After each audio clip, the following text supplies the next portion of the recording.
I'm in a very bad mood right now. I'm in a very bad mood right now. Let's get into the reasons why. Starting with the fact that I just accidentally deleted 10 minutes worth of vlogging footage from yesterday. Yeah. Oh, where do we start? So, first of all, I accidentally, very mechanically, I'm so used to like the memory on this phone being super low and having to like excessively delete things that I just mechanically delete shit in my software that I use to like film and edit. That I mechanically fucking deleted 10 minutes worth of vlogging footage. Just shy of 10 minutes of fucking vlogging footage from yesterday. But here's why I'm angry. Here's why I'm angry. So yesterday was Friday. And the boys were supposed to go see a movie with E's dad. They were supposed to go see that. I don't know what then is, some Disney movie about feelings. I don't know. They were supposed to go see that movie with him. Well, I get my makeup video filmed. I get it uploaded and everything. Like 5 p.m. rolls around. E's dad calls me and he's like, "Hey, do you know what time D is supposed to be home? Because I need to get these movie tickets. I need to get these movie tickets." And I was like, honestly, I thought he would have been home around this time because usually he comes home around 5 or 6. But I haven't heard from anybody. Let me call someone. So I'm calling everyone. I'm calling D. I'm calling his dad. I'm calling his grandma. Nobody's picking up. Nobody's picking up. Mistake. Don't do that. Don't do that. Don't do that because one, I am a mother, and any mother in any situation is going to fucking panic when their kid is with somebody and nobody's picking up. But furthermore, he's a fucking disabled child. He is autistic and he's a type 1 diabetic. Like, don't not pick up your phone. How about that? Finally, I get a hold of someone. Okay, so here was the plan. He spent the night with his dad. He was supposed to come home yesterday, go to the movies with E and his dad, come home, sleep here. His dad was going to come and pick him up, and they were going to go camping Saturday, Sunday, Monday. And then he was going to come back home on Monday. That didn't happen. That ended up not being what happened. What ended up happening was he went right from his dad's into camping. And nobody told me. Nobody told me. Furthermore, nobody asked me if I was okay with that. Because I wasn't. One, I felt fucking awful that E had his hopes up that he was going to get to go to the movies, and suddenly that's not going to be a thing because his dad doesn't want to go without D, because of course he doesn't want to sit through the same movie twice. I got a little upset. Was I mean to anybody about it? No. Did I want to be? Yes, bitch, but it already happened. What am I supposed to do? I need you to turn around and come home. No. So I was upset because of E not being able to do what he had his hopes up to do. He handled it well. Thank God he handled it well. But also because they didn't call me to be like, hey, this is what we have. This is what we have. Do you think that this is enough to get him until Monday? They need extra Dexcoms. That's his 24-hour blood glucose monitor in case they fall off. Sometimes they get knocked off. Sometimes they malfunction. Like, shit happens. If they end up playing in water, he could end up staying in the water a little bit too long and it could break. Like, all kinds of shit happens to these things. It's technology. It's not perfect. They didn't call me to, like, tell me how many Dexcoms they had, so that I could make sure that in my head, I think they have enough. They didn't call me and tell me how many pods he has. His pod is the brand of insulin pump that he has. Shit happens to those too. Shit happens to those too. They get knocked out, they fall off, they malfunction. If he's getting more insulin than on a normal day-to-day basis, they run out of fucking insulin. Nobody called me. Nobody called me to ask me that. Nobody called me to like make sure. He has like several glucose monitors, like the finger pricky ones, but he's got one that he likes more than the other. And if I think he's going to be in a situation where he might have to use that, like when he travels with E and his dad, he takes that one because he likes it more than the other one. So if something were to happen where he would have to do a finger stick and get shots, I know that that's not a one-off thing, like the uncomfortable one. Nobody called me to ask me about that. Nobody called me to ask me about that. So I'm sitting here, I'm spiraling. I'm like, how are you going to keep his insulin cool? How are you going to keep his insulin cool, and are you going to pay for it if it gets ruined? Because the thing with insulin is once you take it out of the fridge and it heats up to room temperature, you have 30 days to use it or it has to be thrown out. If it ends up in excessive heat, it breaks it down faster and then it's no longer any good. It breaks down a lot faster than it would at just like normal room temperature. So I'm sitting there thinking, not to insult anybody's intelligence, but do you have something to put his fucking insulin in? You know, do you have something that is insulin in? Because I don't know if I can get more. And if I have to call his doctor and be like, oh, hey, he went on a camping trip and his insulin got ruined, can you write me more? She would. But are you going to pay for it? Like, we have a fucking water leak. Are you going to pay for that? Selfishly. This is a little selfish of me, I think. I don't know. I love summer vacation because, you know, nobody has to wake up really excessively early in the morning, and, you know, we don't have to worry about getting phone calls from the school. Oh, D-side, can you come and pick them up? Like, you know, I like summer vacation. There's a lot of people that don't like summer vacation because they're overwhelmed by their kids, and there's a lot of people that don't like summer vacation because feeding kids can be very, very expensive. But I like summer vacation because I like sleep. I like sleep. I like not having to worry about, you know, my kids while they're at school and stuff like that. But selfishly, I get a little sad during the summer because D stays very busy. D stays very, very busy. He's out of the house a lot during the summertime. He goes camping a lot with his grandma, and he spends a lot of time with his dad, and he needs to. When I was a kid, I was out of my fucking house as much as I possibly could have been. I was at my grandma's house. If it wasn't one grandma's house, it was another grandma's house. If it wasn't her house, it was my other grandma's house. I was camping. I was fucking, you know, going with my dad to go fishing. I was at the park. I was doing something. I was doing something all the time to get out of the house. And he needs to spend time with like his other family. But selfishly, I get a little sad. I get a little sad when he's gone, you know, for more than a few days at a time. It does make me a little sad, but he's always really, really busy during the summer. He's always super busy during the summer, and then I end up feeling like horrible for E, because E's like mom and Ebster's best friend. E and I were going to do something alone today, just like him and I. We were going to go thrifting or something. But something happened, and I ended up sleeping until 2 in the afternoon, hence why it is 4:04, and I'm just now fucking sitting down and talking to the camera for a minute. I was on the phone with Dee's grandma until 7 o'clock in the morning, just shy of 7 o'clock in the morning, talking her through a low.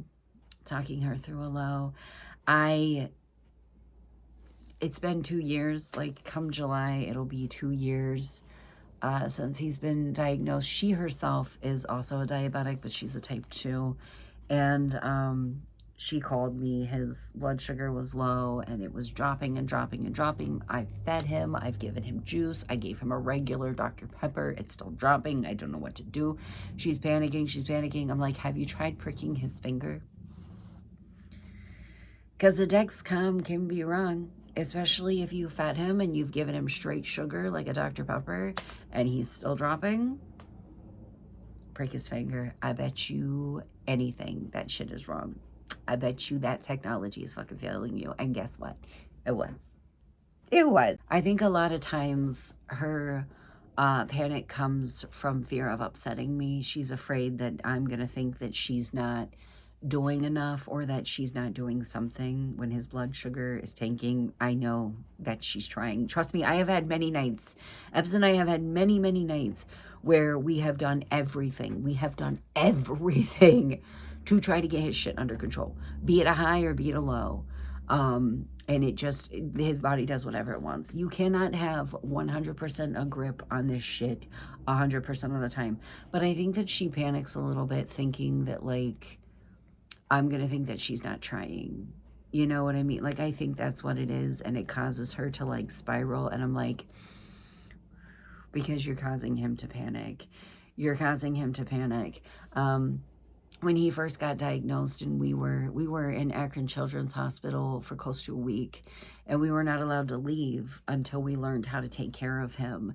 and what was happening to his body and why, and like all of that. It was me, his dad, his grandma, and then later Epps had to come in and sit in on a class as well. We had to learn like how to care for him, what to do in an emergency, like all that shit. We had to learn all about type 1 diabetes before we were allowed to leave the hospital with him. And she kept crying and causing him to panic. And I'm like, hooker, you're not doing anybody any favor. It's not a death sentence. It doesn't have to be. You know, it is big and it is scary. And I did feel like the earth was dropping out from underneath of me. And I did have to hide in the bathroom a few times and kind of hold my breath and feel that sting in my nose because I just wanted to absolutely lose my shit. But I held it together in front of him. And she's just kind of bad about not holding it together in front of him. He gets a little grouchy too whenever you have to prick his finger more than he likes, because his Dexcom's got him a little spoiled, because you only have to replace it every 10 days, but we still have to do finger sticks on him. But when you've got to do more than what he's used to, he gets a little grumpy about it. We all get grumpy about shit we don't want done to our bodies, but we still got to do it. But listen, because I was awake until 7, you know, like talking her through this, reassuring her, kind of patting her ass a little bit, like talking to Dee, and he was like,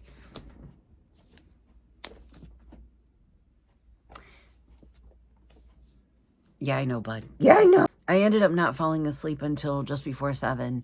And I know that it was because I remember looking at my phone and being like, Epps is going to be up in like less than an hour. Because usually on Saturdays, he wakes up at like 7:15, 7:30 because he has to be on the clock by 8. I fell asleep. And usually on Saturdays, because I know that Epps has to be up, I'll wake up at least long enough to roll over and make sure that he's out of bed and he's not oversleeping. I didn't. And guess what?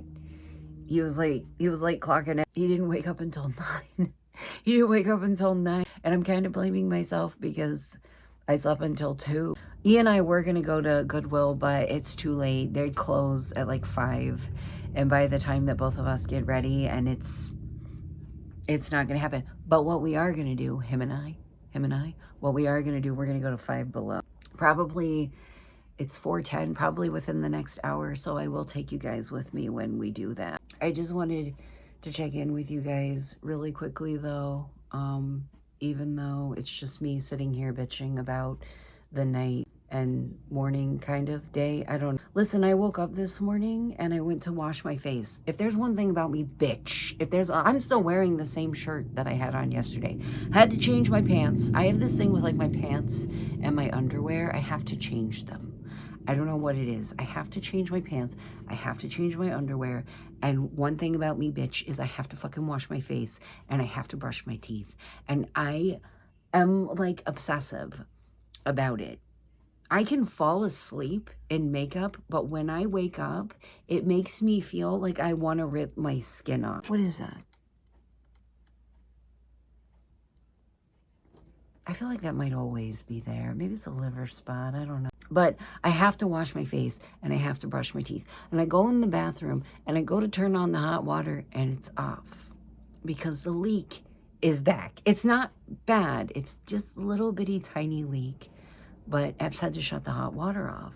So he boiled me a pot of hot water, brings it up, sticks it in the bathtub. I turned on the cold water and I like diluted it. And then I stood in the fucking bathtub over this bucket of water like a fucking like gargoyle and washed my face and basically washed my hair at the same time, but not. I always joke that I wash my face like a Neutrogena commercial, like a 2000s Neutrogena commercial. Oh, bitch. Oh, bitch. I just keep telling myself, knock on wood, knock on fake wood, knock on this desk, knock on wood. At least we still have cold water. At least we can still fucking flush the toilet. At least you can still fucking wash your hands. At least you can still do all that. At least it's just the hot water being a little son of a bitch. Also, another thing that I wanted to tell you guys was like my endocrinologist office got a hold of me yesterday and they said, according to my thingy, I do not have what is it? Is it non-traditional or something like that? something that it's not the like in my head, I think it's non-traditional, CAH. I don't have that. You have PCOS. What?